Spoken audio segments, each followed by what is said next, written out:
kalaupun mau mencari pekerjaan, menerima rezeki, saya sudah bilang tidak akan mengambil embel-embel dari sosok almarhum gitu. Tapi kalaupun nanti sekiranya anak saya sukses, berjuang, beriring sejalannya waktu gitu, kita dapat rezeki, kita itu kan masa nyalain kita sih, nggak bisa nyalain kita dong gitu. Almarhum juga pasti mendoakan kita supaya anak istrinya dapat rezeki dari mana-mana gitu. Gitu.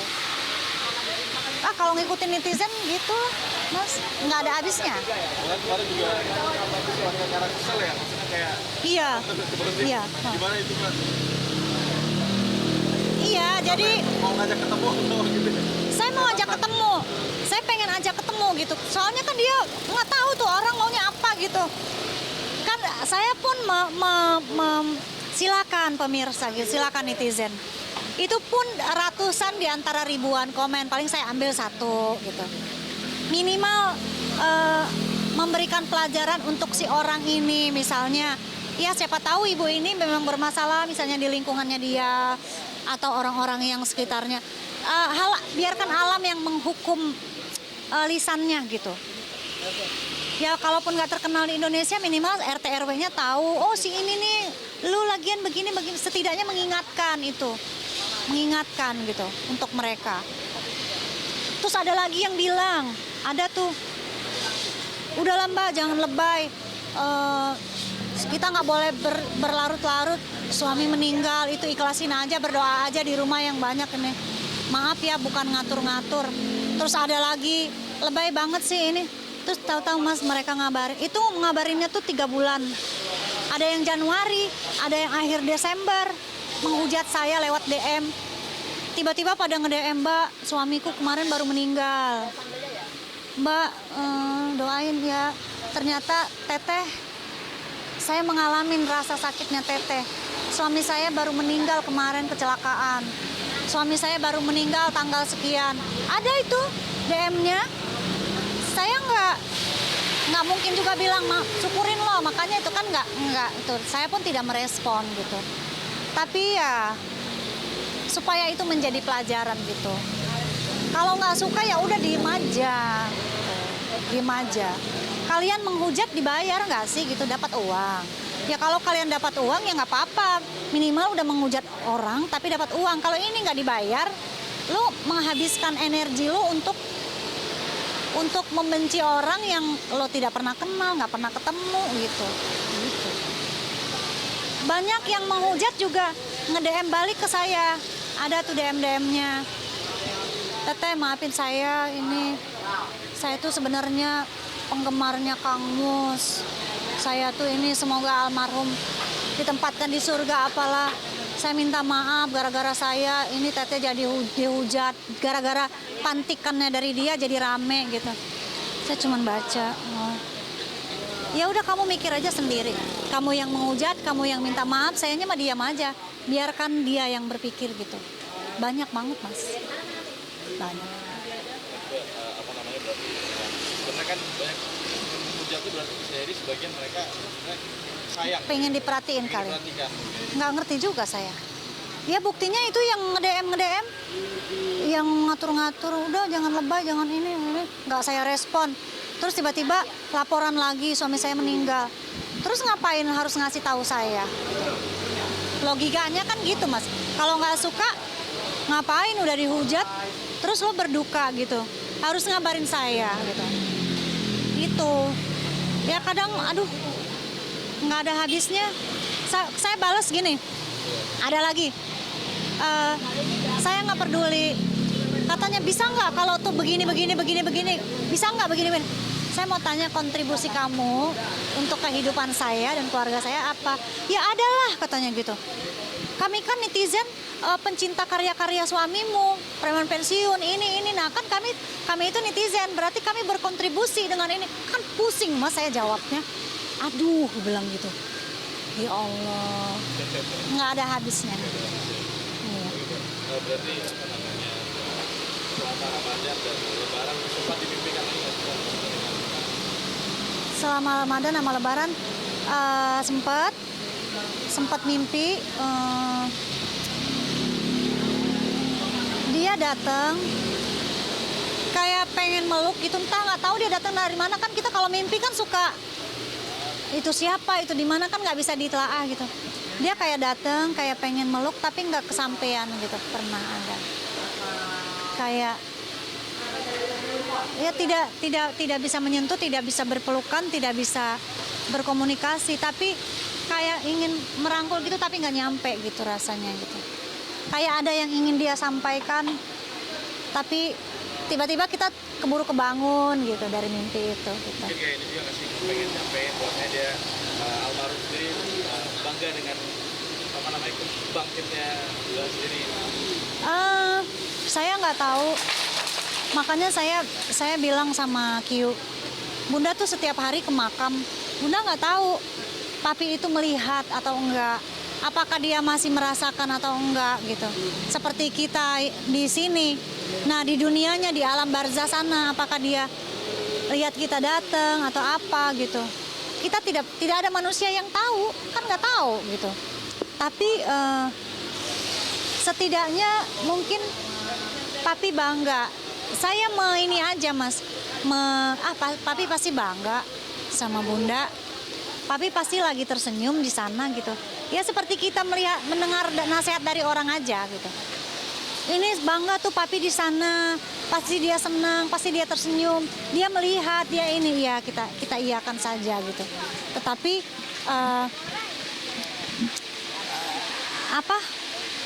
itulah kematian itu, ketika kita ditinggalkan oleh orang yang tersayang, dia sudah tidak merasakan, sudah tidak kesakitan lagi.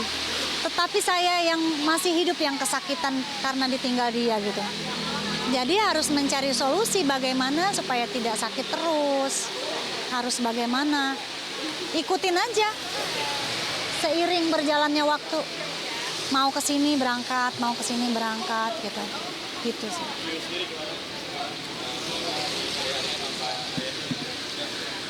Kiyu,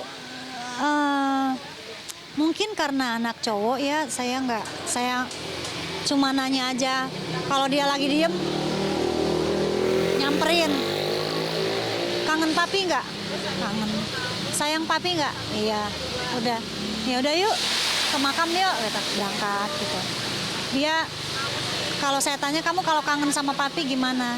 Ya buka-buka galeri, terus dengar musik yang suka didengar bareng Papi gitu untuk mengobati.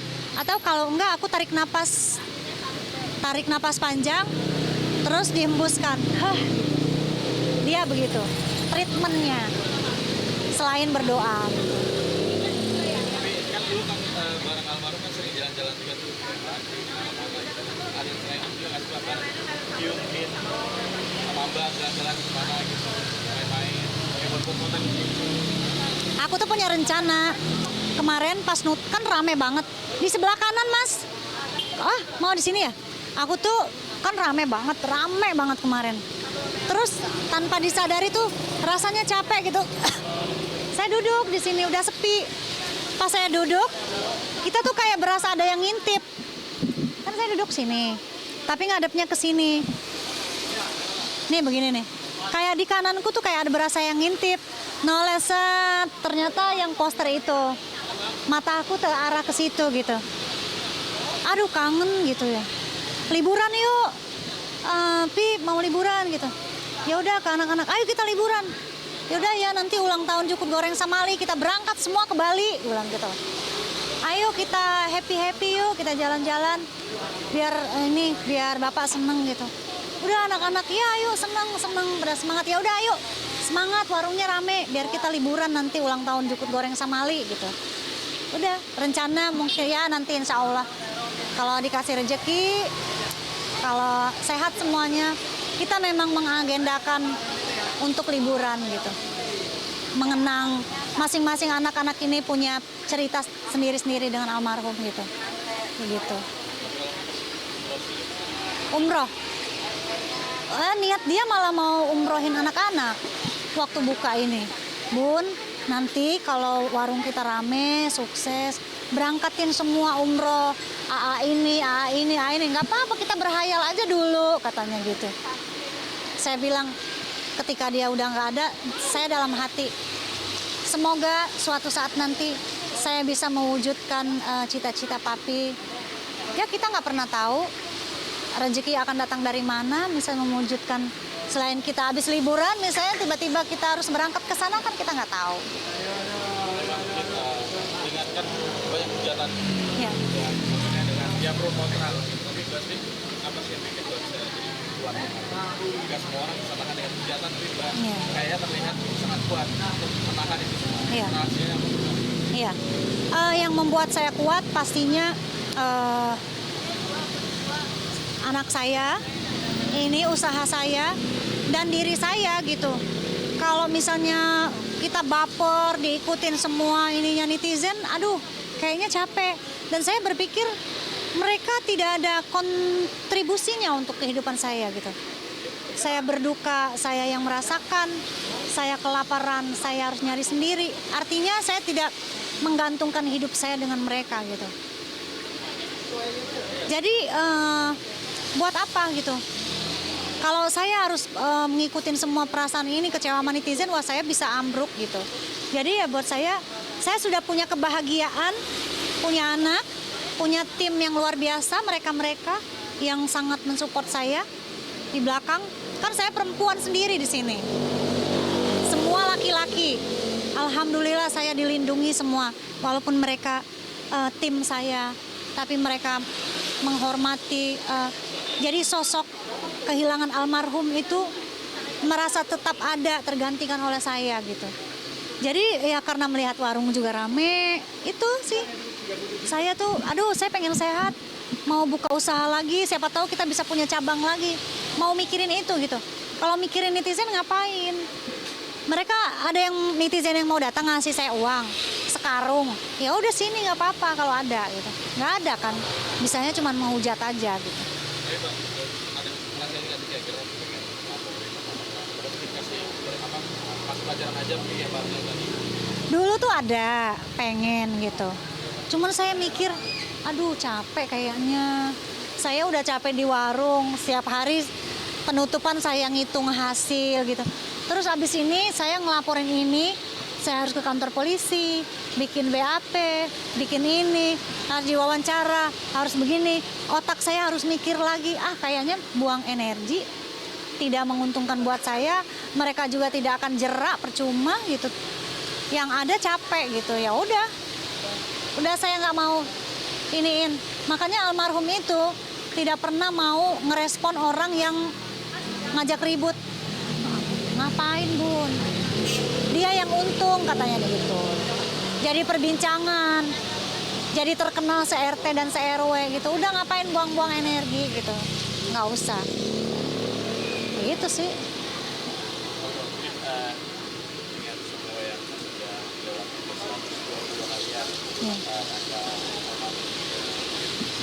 harapan Mbak buat Mbak sendiri dan kalian juga mungkin keluarga juga. Iya. Harapannya pastinya sehat dulu, panjang umur. Dikasih umur yang panjang sama Yang Maha Kuasa, sama Allah. Saya sehat supaya anak saya juga sehat. Kalau saya sakit, anak saya juga terbengkalai gitu. Jadi saya sehat supaya bisa ngurusin semuanya, anak-anak. Harapan saya karena almarhum tidak meninggalkan uang yang bergepok-gepok atau ratusan juta. Dia tidak meninggalkan itu karena sudah dipakai juga untuk modal-modal ini. Jadi saya harus mengembangkan lagi bagaimana uang yang sudah dijadikan modal bisa mencari rezeki lagi gitu. Bisa jadi lebih baik lagi gitu. Yang pertama sehat dulu, sehat panjang umur, dan harapannya pengen ini bisa menjadi besar suatu saat nanti. Supaya papi bangga, seneng gitu melihatnya. Mungkin terakhir ucapin terima kasih Mbak yang udah selalu Mbak sampai pada akhirnya bisa terus bertahan. Oke. Emang ada yang dukung? Oke, terima kasih untuk hari ini. Terima kasih semuanya untuk para